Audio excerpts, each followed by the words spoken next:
So it is official. It is, did I say official? Official. Official. English language, Mick. It is official. Satou Sabally has been cored by the Dallas Wings.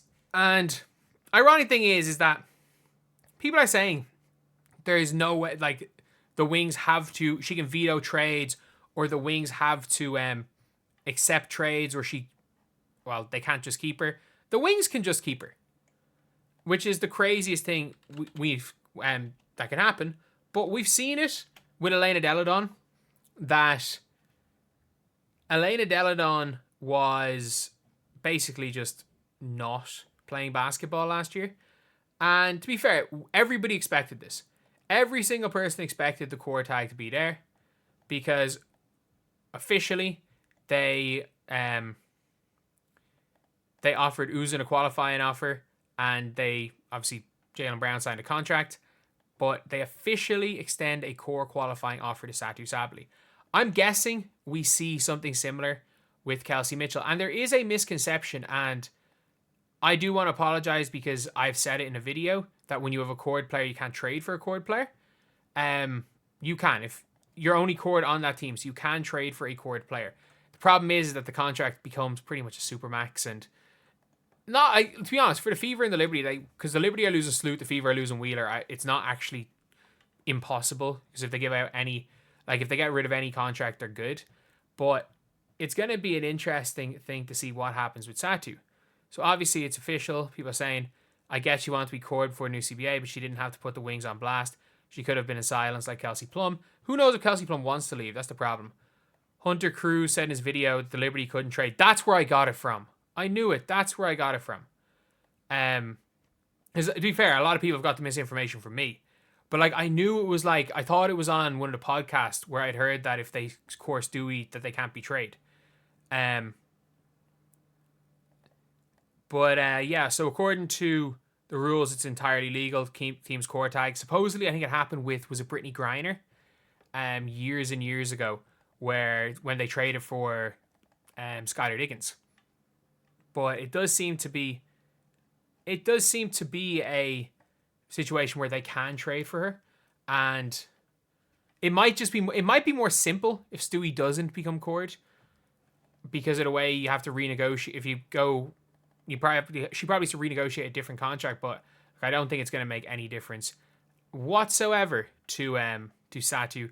I don't think it's going to make any difference whatsoever to whichever team gets her. I don't think for the sake of a little tiny bit of money, a team is really going to budge.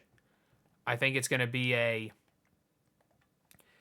be pretty smooth wherever she wants to go, because I think there are two spots for Satou Sabally. I think there are only two realistic spots for her to go, because she can veto trades, and the problem is you can veto trades if you're under core, but also the team doesn't have to take a trade. So obviously we've seen with Elena Deladon that there's no guarantee that the players end up staying. There's no guarantee for it, even though it is or the players end up being traded, or the players end up playing. Elena Deladon could sit out. Satou, if she doesn't get what she wants, could literally sit out a season. But I don't think that that's going to happen. I think it's going to be one of the Liberty or the Fever, and it's whoever offers the best package. I really don't I don't want the Fever. I want the Fever to go up to Alyssa Smith. I don't care who it's for. I literally do not care who it is for when it comes to an Alyssa Smith. And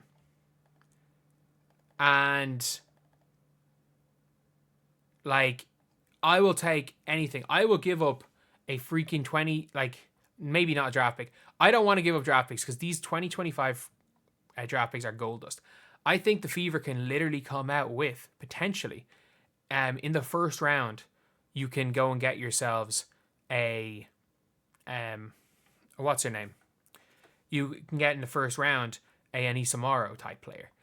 Or a Sivka, who's even better. And in the second round, there's so deep. Sanaya Rivers could be there in the second round.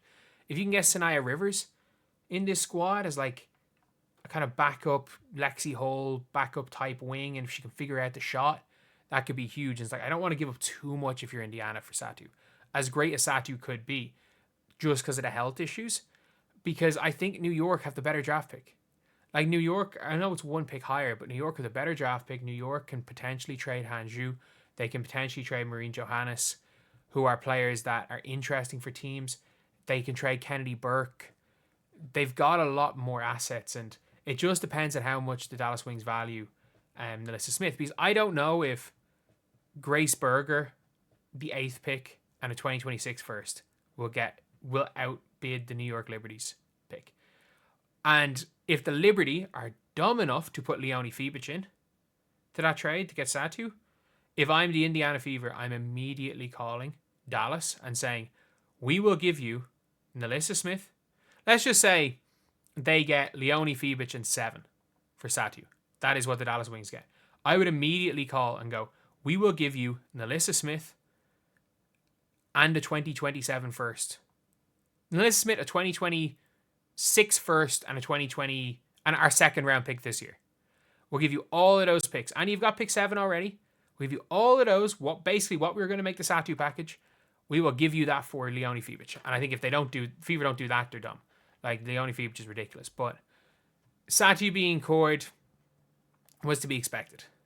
It was very, very much to be expected. And because, like, if she wasn't cored, they lose her for nothing. Like, there is a 0% chance a team is going to risk losing a player of the standard of Satou Sabally for 0. And I think that it's obviously smart in their best interest to get as much as they can for her. And I think, honestly, I think they will.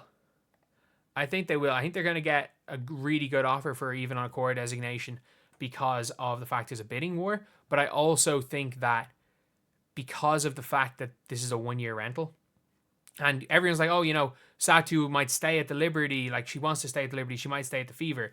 Especially if you are the Fever, where she's talked about wanting to play for the Liberty. If you're the Fever, this becomes really tricky because there's no guarantee she stays on.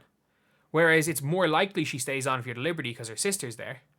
But the reality is that it could work the opposite way. If you're the Fever, maybe you're saying, you know what? Well, to be fair, actually, sorry. I was about to say if they could get Niara in free agency, but Niara is restricted. If you are Satou, she could go, you know what? Yeah, screw it. I'll play for the Fever. And then, you know what? I'm going to play with my sister. Like, she could dip after a year. So it's hard to give up too many assets unless you're certain. And I think the New York Liberty, because they're not in as risky a spot, they were probably going to use that 7th pick on a Sivka or on a Sivka type player who's a stash. So it's not that big a deal giving that up. And then again, you have a all-star-ish level. Someone who could, if they played for... You got basically Arike. You got French Arike stashed over in Europe, who I don't know the extent of her injury. But if Maureen Johannes is willing to come over, it's going to be a huge, huge thing. But anyway, yeah, that's the video. See you guys.